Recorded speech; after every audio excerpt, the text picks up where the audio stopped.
সত্যি কথা বলতে গেলে আমি সোকল্ড কিছু রাজনৈতিক ব্যক্তিত্ব যারা রয়েছে তারা নিজেদেরকে বিরাট কিছু ভাবে, নিজেদেরকে ধোয়া তুলসী পাতা ভাবে, তাদেরকে নিয়ে আমি খুব একটা কথা বলি না, সচরাচর আমার চ্যানেলে তোমরা দেখতেও পাবে না। কিন্তু কিছু কিছু ব্যাপার এমন চোখে পড়ছে, সেই ব্যাপারগুলো নিয়ে যদি মুখ না খুলে আজকে মুখ বন্ধ করে রাখি তাহলে সত্যি কথা বলতে গেলে কিছু বলার নেই। মানে এরা সমস্ত ব্যাপারকে পলিটিক্যাল পর্যায়ে নিয়েই যাবে, এটা এদের জীবনের একটা বলতে পারে মূল উদ্দেশ্য হয়ে গেছে। এবং সেটা করতে গিয়ে এটা যে কতটা নিচে নামছে, নিজেদেরকে কতটা জোকার প্রমাণ করছে তার কোনো আইডিয়া নেই সত্যি কথা বলতে গেলে।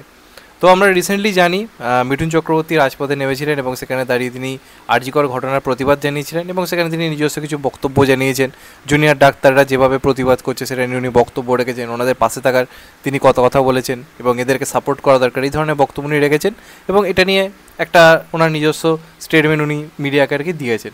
এবার সেই স্টেটমেন্টগুলো যখন থেকে আর কি ভাইরাল হতে শুরু করেছে, সেগুলো যখন সোশ্যাল মিডিয়াতে আগুন লাগিয়ে দিচ্ছে, তখন থেকেই হঠাৎ করে কুণাল ঘোষের আমি একটা ইন্টারভিউ দেখলাম সম্ভবত সংবাদ প্রতিদিনে, সেখানে এই ব্যাপারটাকে ইস্যু করে তিনি এমন এমন কিছু বক্তব্য রাখছেন মিঠুন চক্রবর্তীকে নিয়ে, যেভাবে ওনাকে নিয়ে তিনি ওনার বক্তব্যটাকে পেশ করছেন সেটার মধ্যে কোনো রকম শালীনতা নেই। তিনি মিঠুন চক্রবর্তীকে এই যে ব্যাপারটা পুরোপুরি একটা অরাজনৈতিক কিন্তু ব্যাপার, এটার সঙ্গে কোনো রাজনৈতিক কোনো যোগাযোগ কিছুই সেইভাবে নেই।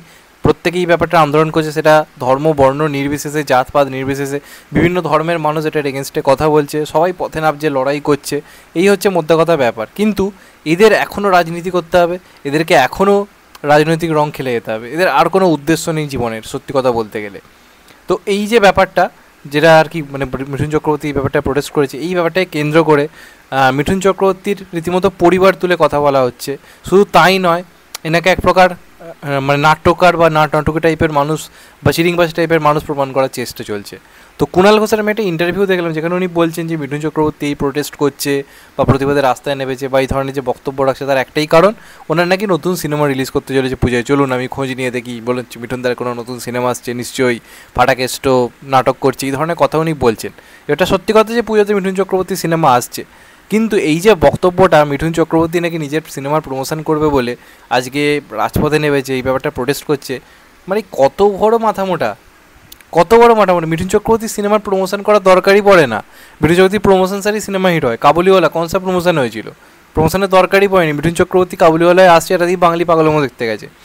আর প্রজাপতির ক্ষেত্রে যদি বলি, প্রজাপতির প্রমোশন এই সমস্ত নেগেটিভ লোকরাই করে দিয়েছিল, মিঠুন চক্রবর্তী কিন্তু প্রমোশন করেনি, বলেনি আমাকে নিয়ে নেগেটিভিটি করো, এরাই নেগেটিভিটি করে প্রমোশন করেছিল। এখন বলছি মিঠুন চক্রবর্তী নাকি সিনেমার প্রমোশন করে, মানে শাস্ত্রী সিনেমার সঙ্গে এটার কোনো যোগাযোগই নেই। এবং সবথেকে এটা মানে বড় কথা, মিঠুন চক্রবর্তী নিজেকে যদি রাজনৈতিক থেকে এতটা নিচে নামাতো তাহলে আজকে দেব বা সোহম এদের সঙ্গে তো কাজই করতো না, কারণ তারা তো তৃণমূলের অংশ, তৃণমূলের সঙ্গে তাদের যোগাযোগ রয়েছে। তো তার কেন মিঠুন চক্রবর্তীর বিপরীত একটা জায়গার মানুষ সে কেন করবে, তাও তো সে করেছে। তো তার মধ্যে কিন্তু সেই মানসিকতা নেই, তার মধ্যে সেই জিনিসটাই নেই। প্রতিবাদ এক জায়গায়, রাজনীতি এক জায়গায়, কিন্তু এরা সবেতেই রাজনীতিকে টেনে আনবে। আজকে মিঠুন চক্রবর্তীকে নিয়ে প্রশ্ন তুলছে, মিঠুন চক্রবর্তী শুধুমাত্র বাংলার গর্ব বললে ভুল হবে, গোটা বিশ্বের গর্ব। আজকে রাশিয়ায় বিভিন্ন অনুষ্ঠানে আজও মিঠুন চক্রবর্তীর গান বাজে, মিঠুন চক্রবর্তীকে নিয়ে মাতামাতি হয়। তিনি শুধুমাত্র ভারতের সুপারস্টার নয়, গোটা বিশ্বের সুপারস্টার, ভারতের প্রথম গ্লোবাল সুপারস্টার বলা হয় তাকে মিঠুন চক্রবর্তীকে। আজকে তাকে বলা হচ্ছে সে নাকি সিনেমার প্রমোশন করার জন্য নাকি রাজপথে নামছে, মানে আজকে এই ব্যাপারটা যেই পথে নামছে তারই নাকি কিছু উদ্দেশ্য রয়েছে, তারই নাকি কিছু মোটিভ রয়েছে।